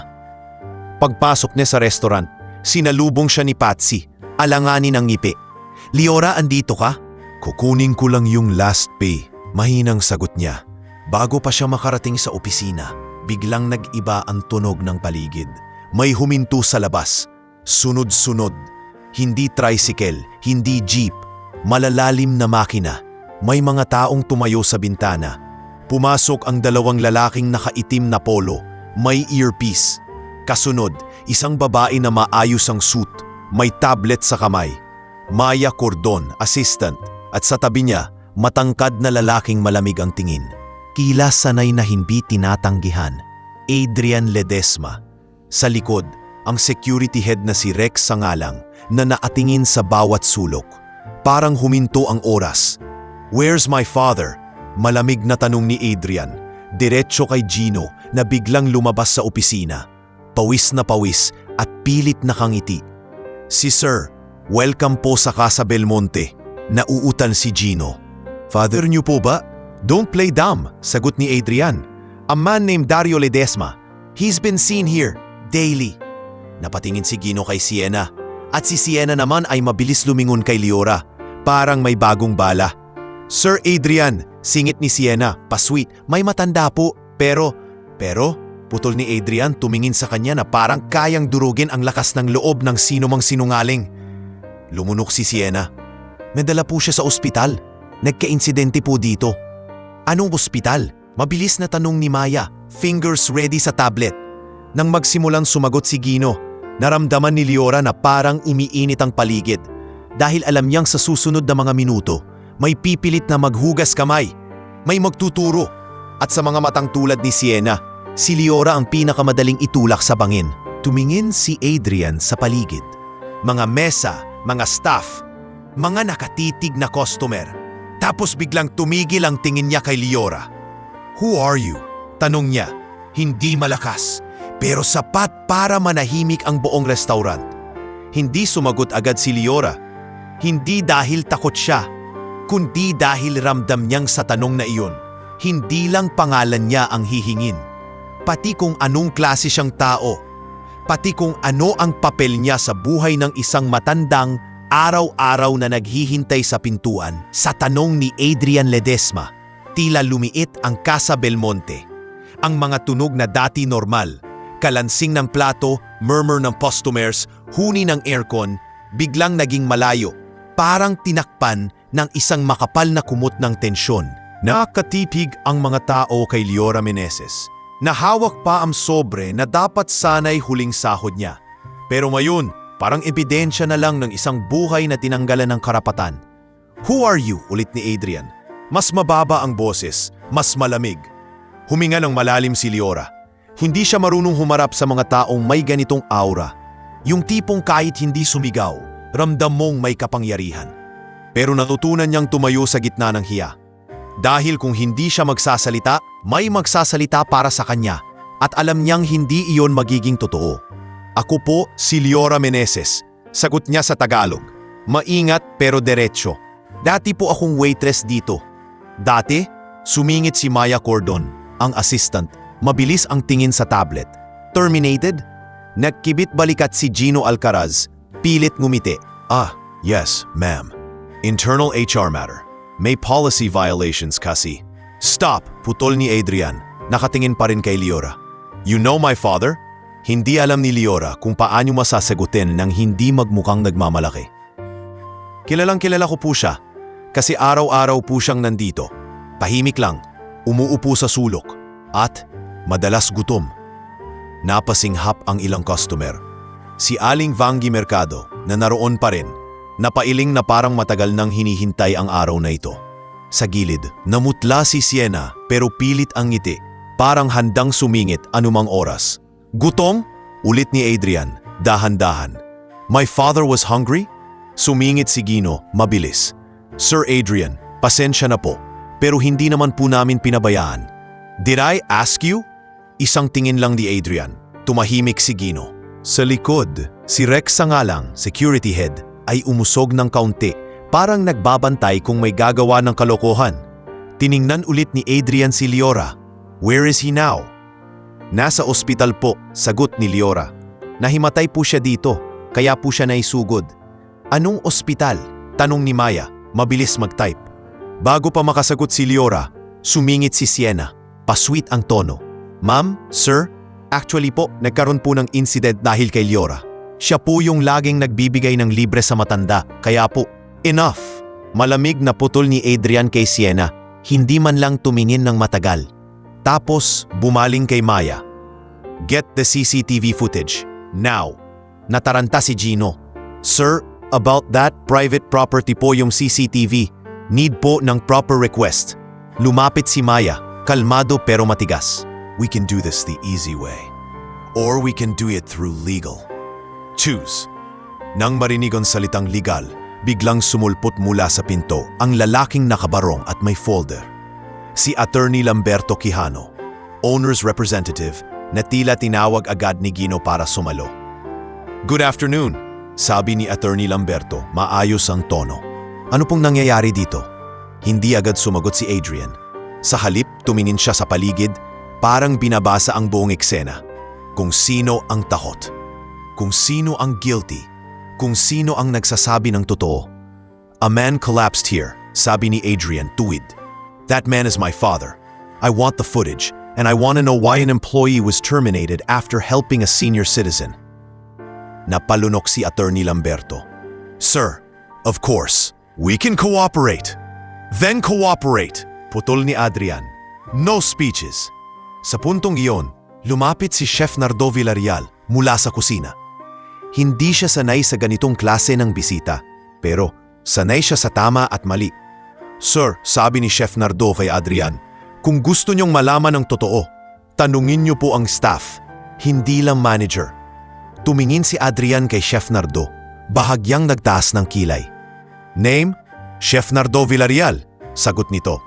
"Nagtrabaho ako dito ng matagal.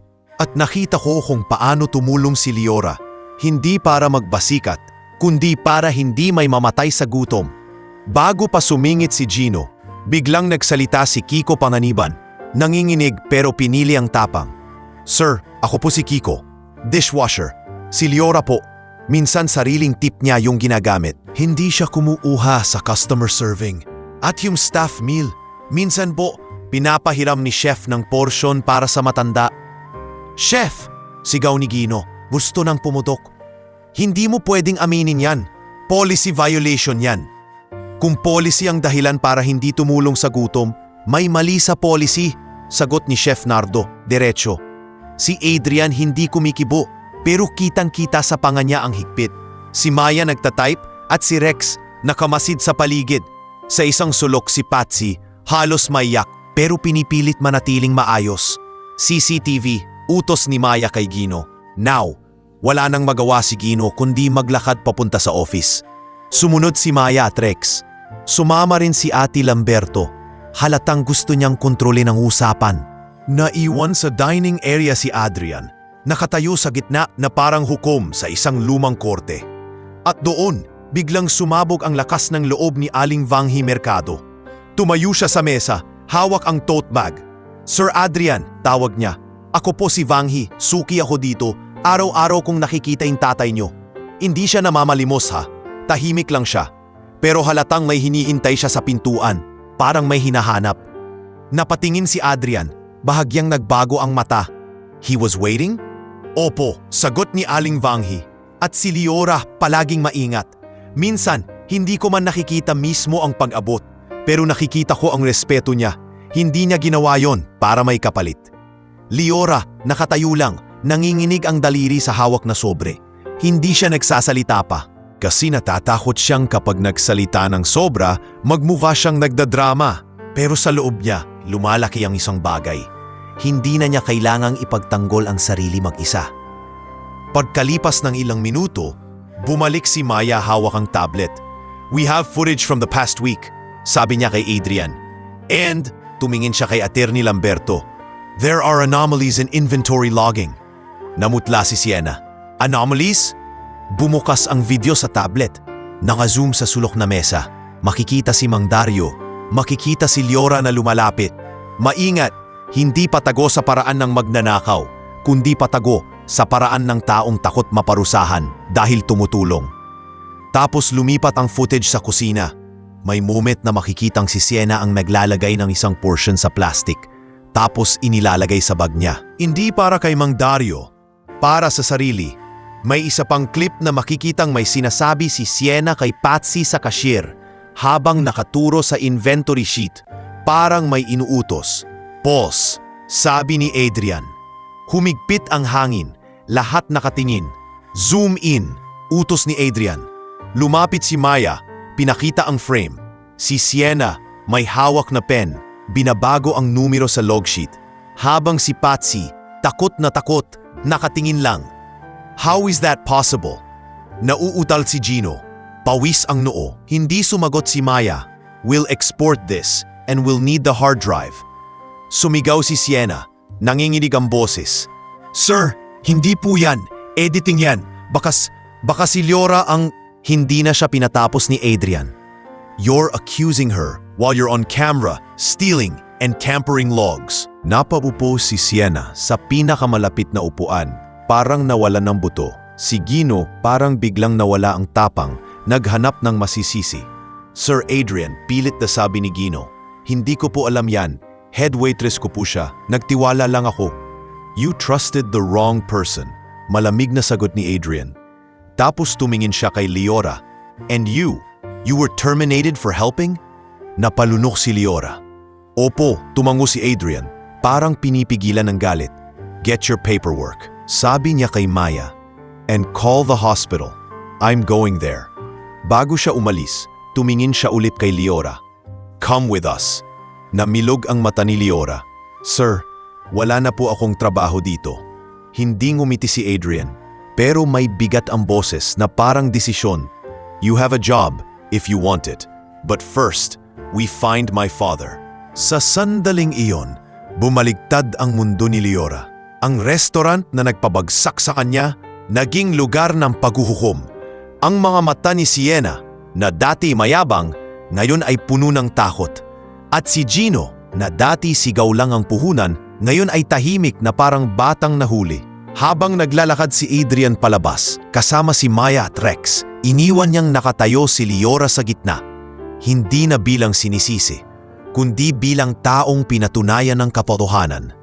At sa labas, sa tunog ng mga makina ng convoy, alam ni Leora, ang susunod na paghaharap ay hindi na sa Casa Belmonte, kundi sa ospital, sa tabi ng matandang araw-araw na naghihintay, At sa pagitan ng ama at anak na matagal nang hindi nagkikita, hindi na bumalik si Leora Meneses sa counter para hintayin ang huling sahod niyang sobre.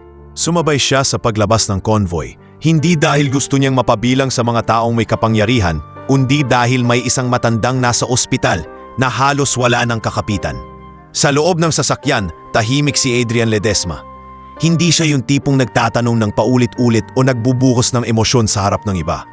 Pero sa bawat pagpitik ng daliri niya sa armrest, ramdam ni Leora ang pigil na galit. Galit na matagal nang nakabaon. Katabi ni Adrian si Maya Cordon, abala sa phone. Ma'am Yana Fajardo, yes, we're on the way. Please prepare the attending physician and social worker, Miss Lenora Banzon. Thank you. Tumingin si Maya kay Adrian. Confirmed, they're waiting. Si Rex Sangalang naman, nakatanaw sa bintana parang bantay isang delikadong biyahe. No media tail so far. Sabi niya, mababa ang boses. But expect leaks. Lumunok si Leora. Leaks. Parang hindi lang ito simpleng pamilya at ospital. Parang may mas malaking mundo sa likod ng apelyidong Ledesma. Mundo na hindi niya pinangarap pasukin. Pagdating sa ospital, hindi na kailangan ni Adrian magpakilala ng malakas. May mga taong kusang tumayo, may mga garda na nagbupas ng daan. Pero hindi siya ngumiti. Dire-diretso siya sa ER hallway kung saan naghihintay si Nurse Yana Fajardo at si Dr. Selwyn Roses. Sir Adrian, bungad ni Nurse Yana, profesional ang tono. Stable na po siya, pero may confusion episodes. Naka-IV po, need pa ng tests. As long as he's alive, sagot ni Adrian, malamig. Lumapit si Dr. Selwyn at nag-abot ng chart. He collapsed due to dehydration and possible low blood sugar. Also, there are signs of cognitive lapses. Could be early dementia, but we need full workup. Nanatiling nakatingin si Adrian sa chart. Parang wala siyang naririnig kundi ang salitang dementia. How long has it been like this? Hindi sumagot si Dr. Selwyn agad. Tumingin siya kay Leora. At si Leora ang nagsalita, hindi para magpabida, kundi para ilagay ang totoo sa gitna. Sir, mahinahon niyang sabi, matagal na po siyang nangihina. Araw-araw po siya sa restaurant. Minsan, nakakalimutan na niyang pangalan ko. Pero araw-araw din po siyang nakatingin sa pinto, parang may hinihintay. Tumango si Dr. Selwyn. That's consistent. He repeats your name sometimes, Adrian, and he writes it. Parang may kumalabog sa dibdib ni Adrian. Tumango siya, pero ang mata niya, hindi na malamig. Naging parang basag na salamin na pilit pinagdudugtong. Where is he? Tanong niya. Pinangunahan sila ni Nurse Yana papunta sa private room. Sa pintuan, huminto si Adrian sandali. Hindi dahil kailangan niyang huminga, kundi dahil sa loob ng kwarto, may tao siyang matagal nang pinili niyang gawing multo sa alaala. Pagbukas ng pinto, nakita nila si Mang Dario Ledesma. Nakahiga, may IV, tayat na mas payat sa ilaw ng ospital. Pero sa kabila ng panghihina, may kakaibang tikas pa rin sa mukha niya, parang taong minsang may bigat sa mundo. Nagising si Mang Dario sa yabag. Dahan-dahan niyang ibinaling ang ulo, at nang makita niya si Adrian, nanlaki ang mata niya. Ad? Paos niyang bulong. Adrian, ikaw ba yan? Hindi agad sumagot si Adrian. Lumapit siya sa kama. Mabagal. Parang natatakot na kapag mabilis siyang gumalaw, mawawala ulit ang sandali. Oo, sagot niya sa wakas. Halos pabulong. Ako. Nanginginig ang labi ni Mang Dario. Anak, salamat. Salamat at dumating ka. Parang gustong sumabog ng emosyon si Adrian. Pero pinigilan niya. Ang lumabas lang ay malamig na tanong na may sugat. Bakit ka nagkaganito? Tanong niya. Bakit ka nag-iisa? Bakit kailangan pang may ibang magpakain sa'yo araw-araw para mabuhay ka? Napapikit si Mang Dario. Parang tinamaan. Hindi ko ginusto. Anak, hindi mo ginusto? Tumawa si Adrian, pero walang saya. You disappeared. For years. You left me with... Naputol siya. Humigpit ang panga. With people who told me you didn't deserve to come back. Lumunok si Mang Dario. May mga taong, ayaw akong makabalik. Name, utos ni Adrian. Bigat ng boses, saglit na nag-alangan ng matanda. Parang ayaw magbukas ng lumang sugat. Pero nang tumingin siya kay Leora, parang nakakita ng simpleng kabutihan. Naging matapang siya kahit mahina. Si Vidal Santillan, bulong ni Mang Dario. Dating kaibigan, dating katuwang, siya ang umagaw. Tahimik ang kwarto. Si Maya, napatingin kay Rex. Si Rex, bahagyang tumango na parang kumpirmasyon sa sarili. Alam natin ang pangalan na to. Anong inagaw? Malamig na tanong ni Adrian, pero halatang nanginginig sa ilalim. Hiningi niya ang tiwala ko. Sabi ni Mang Dario, halos pabulong. Sabi niya, tutulungan niya akong ayusin ang kumpanya habang ikaw, pinapalaki. Pero, nang magkasakit ako noon, unti-unti niyang kinuha ang mga papel, mga pirma, mga ari-arian. Paggising ko, wala na akong kapangyarihan. Sinabi niya sa mga tao na hindi na ako fit, na delikado ako sa brand ng pamilya. Napako yung mga kamao ni Adrian, so you let him. Humagulgol si Mang Dario, isang iyak na hindi malakas pero masakit. Wala akong lakas at wala akong lakas ng loob. Aala ko kapag lumayo ako, ligtas ka. Safe? Singhal ni Adrian pero hindi siya sumigaw. You call leaving me safe? Tumayo si Liora sa gilid, nakayuko. Ayaw niyang makialam. Pero naramdaman niyang kailangan niyang maging tulay. Kahit saglit, hindi para ayusin ang relasyon, kundi para pigilan silang tuluyang magwasak. Sir Adrian, mahinang sabi ni Liora. Pasensya na po pero si Mang Dario, araw-araw po niyang bilabanggit kayo. Kahit nalilito na siya minsan, kapag name niyo po, malinaw. Para po siyang nabubuhay sa pag-asang makita kayo. Tumingin si Adrian kay Liora at dun lang niya napansin na may luha sa mata ng babaeng tahimik lang pero matapang. Why are you here? Tanong ni Adrian, mas mahinahon na. Kasi po wala po siyang kasama, sagot ni Liora. At ayokong may mamatay na mag-isa kung kaya kong samahan. Saglit na napahimik si Adrian. Parang may pader sa dibdib niya na unti-unting nagkakabitak. Bumalik ang tingin niya kay Mang Dario. Dad, sabi niya, unang beses niyang ginamit ulit ang salitang iyon na hindi sarcastic. I'm not here to forgive you instantly, but I'm here. Napapikit si Mang Dario. Luha niyang tumulo. Pasensya na, anak. Don't waste this, sagot ni Adrian. We'll fix your health first. Then we fix everything Vidal touched. Sa labas ng kwarto, lumapit si Miss Lenora Banzon na may folder. Sir Adrian, may papers po tayo for temporary guardianship decisions, consent for tests, and a request to update emergency contact. Kinuha ni Adrian ang folder. I'll sign. Sumingit si Maya, praktikal ang tono. We also need a plan for support care. He needs someone consistent. Someone he trusts.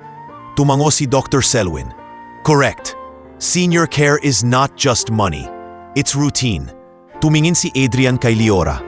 You said you were terminated for helping him. Opo, sagot ni Liora. Nahiya. Do you need work? Tanong ni Adrian. Diretso. Namula si Liora sa hiya at bigat. Kailangan po, pero ayokong maging pabigat. Hindi ngumiti si Adrian, pero lumambot ang boses. You won't be. Maya will coordinate. We're setting up a support program, starting with people who actually help. You'll be part of it if you want. Parang hindi agad makapaniwala si Liora. Naramdaman niyang biglang lumiwanag ang posibilidad ng bukas. Pero kasabay nito takot kapag pumasok ako sa mundo nila. Kakayanin ko ba? Bago siya makasagot, lumapit si Rex at bumulong kay Maya. May ipinakita siyang message sa phone. Si Maya, bahagyang nanlamig ang mukha. What is it? Tanong ni Adrian. Maya hesitated for a split second, tapos nagsalita ng mainat. A heads up from a contact. Vidal Santillan has been monitoring anything related to your father. He already knows you found him. Tumigas ang panga ni Adrian. Let him know I'm not hiding. Sa loob ng kwarto, nakapikit si Mang Dario, parang pagod na pagod. Pero bago tuluyang makatulog, mahina niyang hinawakan ang kamay ni Adrian. Isang hawak na parang huling hiling. Sa labas, si Liora nakatayo, hawak ang bag niya, at sa unang pagkakataon matapos siyang matanggal sa trabaho, hindi siya pakiramdam na walang laban. Pero sa likod ng ilaw ng ospital at mga pirma sa papel, may isa pang aninong gumagalaw, isang taong hindi natutuwa na may bumabalik sa kwento.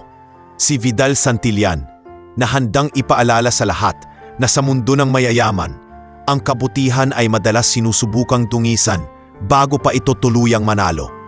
Kinabukasan, hindi na normal ang umaga para kay Liora Meneses. Hindi na siya gumigising para magpalit ng apron at tumakbo sa pagitan ng mga mesa. Gumising siya sa tunog ng cellphone na hindi kanya. Lumang phone ni Basti dahil ang kanya ay lowbat at sira na ang charger. Ate, bulong ni Basti mula sa pinto. May tumatawag sa akin. Unknown number. Umupo si Liora, kinabahan at sinagot ang tawag. Good morning, Ma'am Liora Meneses. Formal ang boses sa kabilang linya. This is Maya Cordon, Executive Assistant of Mr. Adrian Ledesma. We'd like to confirm your availability today. There will be an orientation at the hospital and then a meeting regarding Mr. Dario's care plan. Napalunok si Liora. Opo, available po ako. Transportation will be arranged, dagdag ni Maya.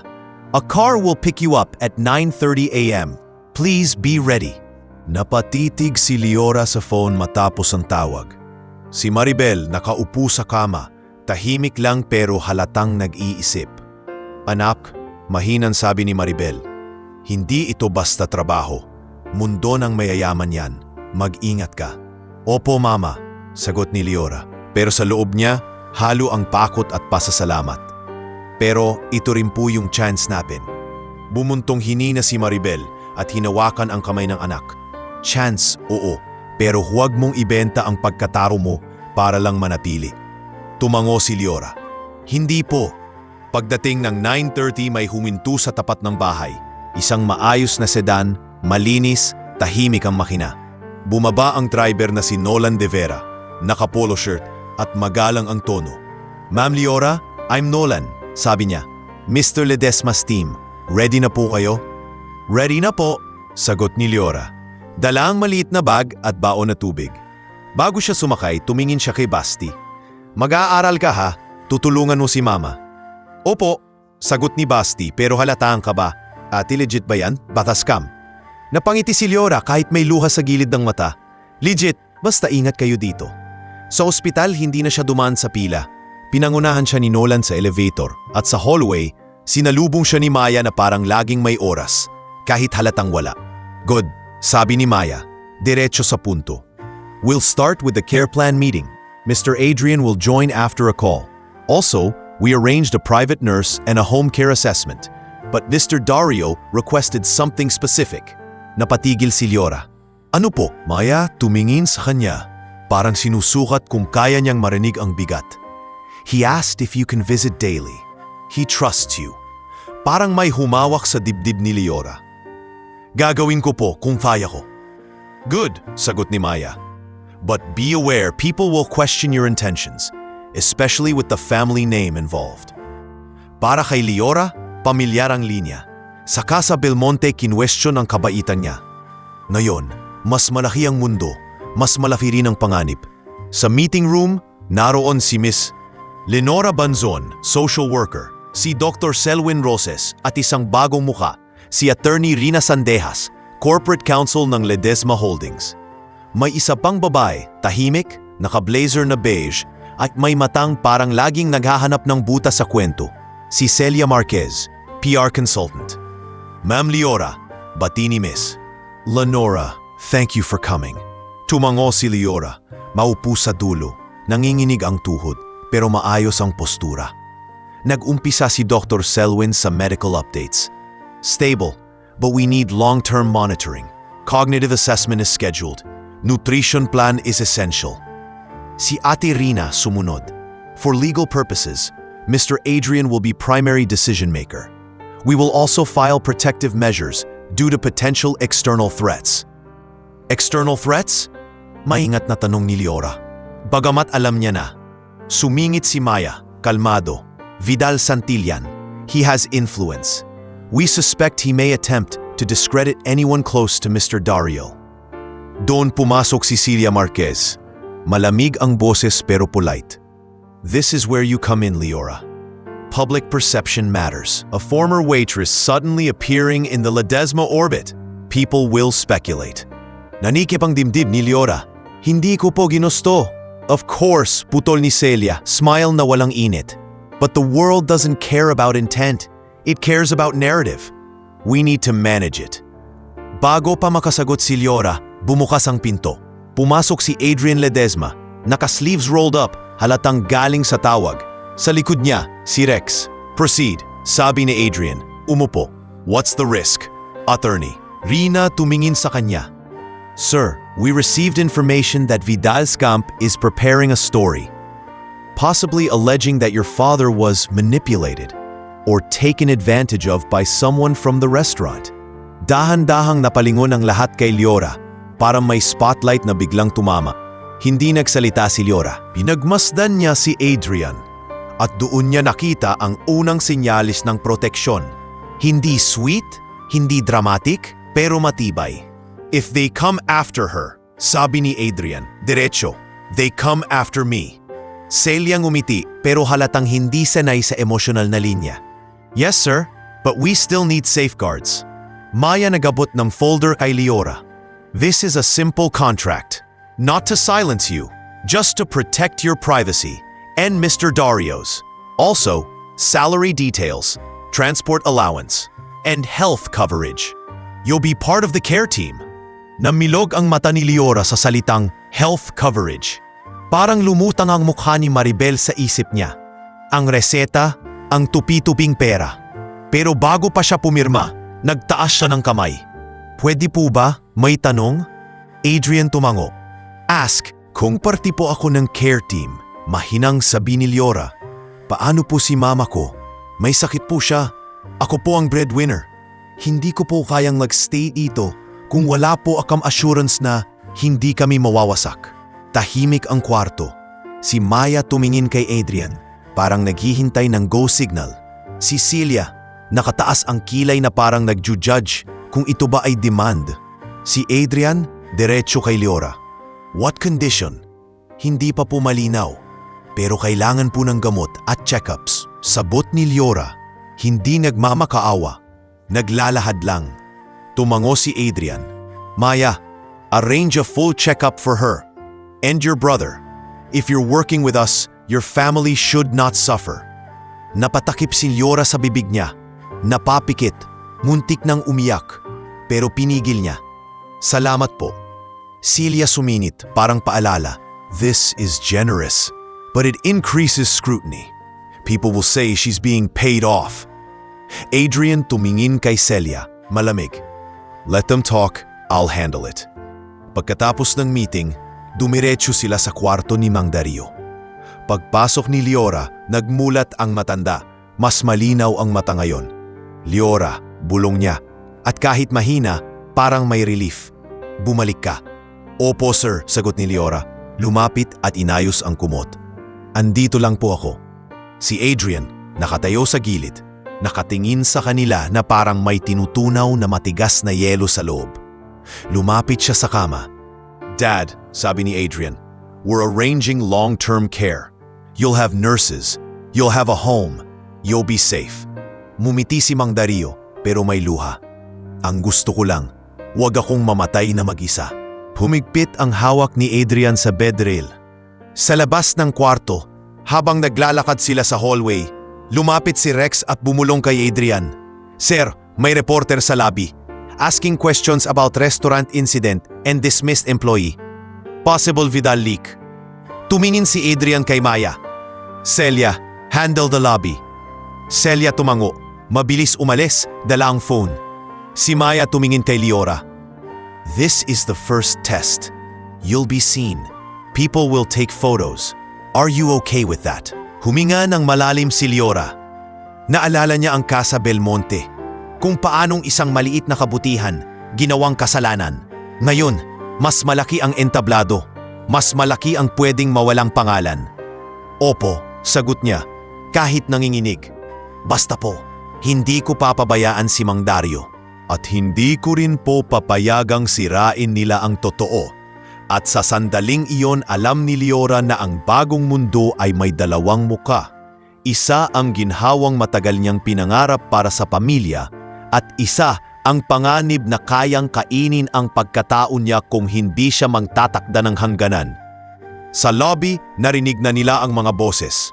may camera shutter, may tanong na, "Miss, are you the waitress?" Hindi pa siya umaharap, pero naramdaman niyang ito na ang simula ng mas malaking laban. Hindi na laban lang para sa trabaho, kundi laban para sa dignidad, katotohanan at buhay na unti-unti niyang binubuo mula sa mga piraso ng kahapon.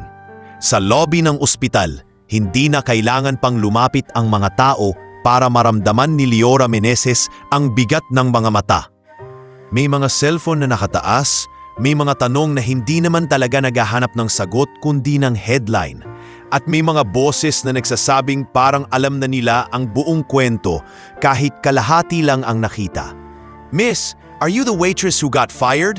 Sigaw ng isang lalaking may ID na nakasabit. Tomas Reyna, freelance reporter na halatang gutom sa scoop. "Miss, how much did the Ledesmas pay you?" Pahabol ng isa pang babae, si Jessa Canlas, vlog style ang boses. Nakangiti pero matalim ang tanong. Napatigil si Liora. Hindi siya sanay sa ganitong liwanag. Yung ilaw na hindi galing sa araw, kundi galing sa atensyon. Sa loob niya may takot na gustong tumakbo. Pero naalala niya ang sinabi niya kay Maya. Hindi niya papayagang sirain ang totoo. Tumayo sa harap na si Celia Marquez. Hawak ang phone at may maliit na smile na pang PR. "Ladies and gentlemen, maayos ang tono. Mr. Adrian Ledesma will not be giving a statement today. The priority is Mr. Dario's health. Please respect the hospital." "Then who is she?" Sigaw ni Tomas. Turo kay Liora. "Why is she suddenly part of the family?" Bago pa makasagot si Celia, lumapit si Rex Sangalang at nagbigay ng signal sa security ng ospital. "Clear the hallway." Utos niya. Mababa pero matatag. Ngunit hindi umalis ang mga tao agad. Ang ganitong crowd, kapag nakaamoy ng drama, kumakapit. Lumingon si Liora kay Celia. "Pwede po ba? Ako na po ang sumagot. Isang beses lang." Napatigil si Celia, parang nagdadalawang isip. "If you do, stick to facts." Tumamo si Liora, lumapit ng isang hakbang at hinarap ang kameras. Hindi siya nagpa-cute, hindi siya nagpaawa. Tumingin lang siya ng diretsyo. "Ako po si Liora Meneses," sabi niya malinaw.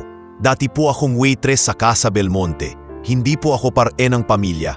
Wala po akong hiningi kahit kanino. Tinulungan ko lang po si Mang Dario kasi mag-isa po siya at nangihina. Yun lang po." "Tinulungan mo siya para mapansin ka," sigaw ni Jessa. "Hindi po," sagot ni Liora. Mas mababa ang boses pero mas mabigat. "Kung gusto ko po ng atensyon, hindi ko po ginawa yon ng patago at may takot. Tinulungan ko siya kasi tao po siya." May saglit na katahimikan. Hindi dahil naniwala sila agad, kundi dahil may mga salitang kahit paano tumatama. Pero mabilis bumalik ang ingay nang may lumitaw na panibagong tao sa labi. Isang lalaking napasut, may ngiting parang hindi mo alam kung kaibigan o kalaban. Si Vidal Santillan mismo, kasama ang 2 tao niyang mukhang assistants at isang abogado na nakakoat. Attorney Silvestre Madamba. Nag-freeze si Liora. Hindi niya kilala ang mukha, pero naramdaman niyang ito ang anino na binanggit ni Maya. Ang taong may lakas ng loob magpakita kahit nasa ospital ang matanda. "Mr. Ledesma is being exploited," malakas na sabi ni Vidal sa mga reporter. Parang siya ang may karapatan magsalita. "We are concerned about undue influence. A vulnerable senior citizen suddenly surrounded by strangers." "Strangers?" Malamig na boses mula sa likod. Si Adrian Ledesma lumabas sa elevator kasama si Maya at Rex at sa tingin niya kay Vidal, parang may matagal ng sugat na ngayon lang hinukay. "Vidal," sabi ni Adrian, hindi sumigaw pero tumigil ang crowd. "You're bold, showing up at the hospital." Vidal ngumiti, parang hindi natitinag. "Adrian, I'm here because I care. Your father needs proper guardianship, not restaurant staff." Narinig ni Liora ang salitang restaurant staff na parang insulto. Parang ibinalik siya sa Casa Belmonte kung saan ginawang kasalanan ang kabutihan. Si Adrian lumapit kay Vidal. 2 hakbang lang ang layo. "The only reason my father is alive is because someone you call restaurant staff acted when your people did nothing." Vidal tumawa ng mahina. "Or because she saw an opportunity." You know how people are. Hindi na napigilan ni Leora ang sarili. Lumapit siya ng konti. Sir, wala po akong oportunidang hinahanap. May pamilya po ako. May nanay po akong may sakit. Kung gusto ko po ng pera, mas madali pong mangutang sa online lending kaysa pumasok sa gulo na to. Napalingon si Vidal. Pinasadahan siya mula ulo hanggang paa. See? She talks like a victim. Classic. Sumingit si Maya. Kalmado pero matalim. Mr. Santillan, this is a hospital. If you have concerns, file them properly. Otherwise, you're harassing patients and staff. Tumango si Vidal sa abogado niya. We will. In fact, we're filing an emergency petition. Your father is not mentally fit. He's confused. He might sign things he doesn't understand. Tumigas ang mukha ni Adrian. He's confused because he was abandoned and deprived of care. And you know exactly why. Nagkatinginan sila, parang dalawang mundo. Isang lumang sistema laban sa bagong desisyon. Sa gitna ng tensyon, lumapit si Nurse Yana Fajardo, halatang inis na. Excuse me, sabi niya, malakas-lakas. This is a hospital, not a courtroom. If you continue, we will call security. Call them. Sagot ni Rex, sabay lapit sa crowd. Everyone step back. Napaatras ang mga reporter. Ngunit bago tuluyang mawala si Vidal, lumapit siya kay Adrian at pabulong, sapat para marinig ni Leora. You think you're in control, sabi ni Vidal. But your father's signature built everything. Without him, you're just a boy playing CEO. Humigpit ang panga ni Adrian. Leave. Umalis si Vidal kasama ang abogado niya. Pero iniwan niya ang banta sa hangin. Isang banta na hindi sigaw, kundi proseso. Demanda, PR, blackmail at mga papel na kayang sumira ng buhay. Pagkatapos ng gulo, umakyat sila pabalik sa kwarto ni Mang Dario. Nandoon ang matanda, mahina pero mas payapa ang muka nang makita si Adrian at Leora. Anak, bulong ni Mang Dario kay Adrian, huwag kang makipag-away. Hindi ako nakikipag-away, sagot ni Adrian, hinawakan ng kamay ng ama. Inaayos ko lang ang dapat matagal nang inayos. Tumingin si Mang Dario kay Leora at mahina siyang ngumiti. Salamat sa'yo. Wala po iyon, sir, sagot ni Leora, pero nangingilid ang luha. Hindi dahil sa pasasalamat, kundi dahil pakiramdam niya. Sa unang pagkakataon, may taong nakakita sa kabutihan niya at hindi ito ginawang kasalanan. Pagkalipas ng mga araw, mabilis ang pagbabago. Inasikaso ni Maya ang check-up ni Maribel at ni Basti. Dinala sila sa isang maayos na klinik, hindi yung pila na parang walang katapusan.